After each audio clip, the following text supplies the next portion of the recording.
North Korea, who, by the way, wants to talk. We want to talk also only under the right conditions. Otherwise, we're not talking. We'll see what happens. That's my attitude. We'll see what happens.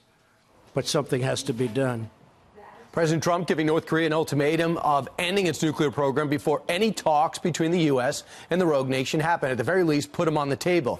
Will North Korea ever comply with those circumstances and conditions? We're asking Hudson Institute senior fellow Rebecca Heinrichs that. Rebecca, what happened, do you think, that had North Korea saying to South Korea, tell the U.S. I'm willing to talk? Well, it's this pressure campaign. There are 450 sanctions that the United States has levied against North Korea. All of these countries are not cooperating with the United States in this pressure campaign, and so they're feeling the squeeze. And so it's gotten to the point now where the North Korea is saying, all right, fine, let's talk. Of course, North Korea at this point isn't willing to say we're going to talk about our nuclear missile program. But again, that's why it's so important that President Trump made that ultimatum, because there's nothing to talk about if they're not willing to talk about the nuclear missile program. But you know who's not helping, in my humble opinion? South Korea. They told us through diplomatic channels to lower our standards and conditions before we talk. I'm thinking to myself, do they understand what we're trying to do here? I think they understand. It's just that they're so desperate. They are so desperate for some sort of diplomatic breakthrough.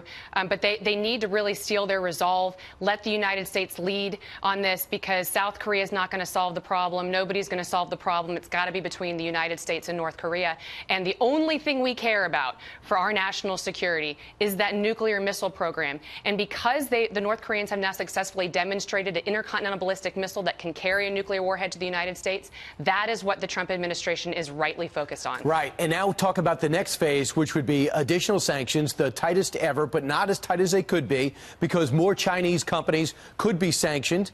We're talking about interdiction. We've talked about that before. We've done it a couple of times. Do you think we're willing to do it on major powers, let's say like Russia, if they're delivering maybe illicitly delivering some type of energy or packages?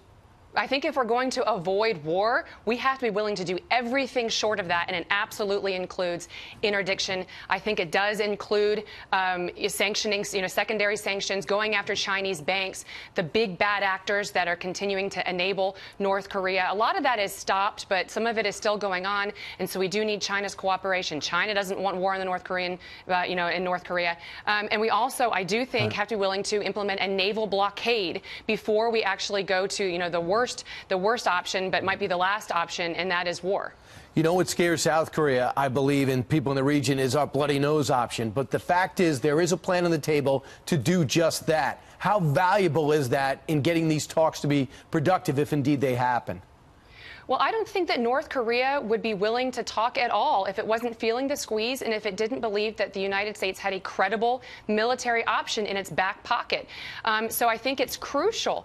President Obama made these veiled threats towards North Korea, but nobody remembers that. Nobody even knew he was doing that because nobody believed him.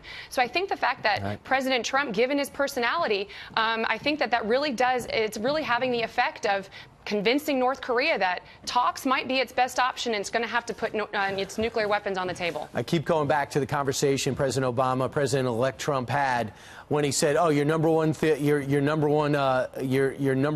is going to be North Korea." And I'm thinking to myself, we haven't talked about North Korea for 7 3/4 years, but he basically handed the president a grenade and pulled the pin and said, "You deal with it." Rebecca, we're dealing with it, and so maybe North Korea showing signs they want to come to the table shows we're making progress. Thanks so much for joining us, Rebecca. Thank you.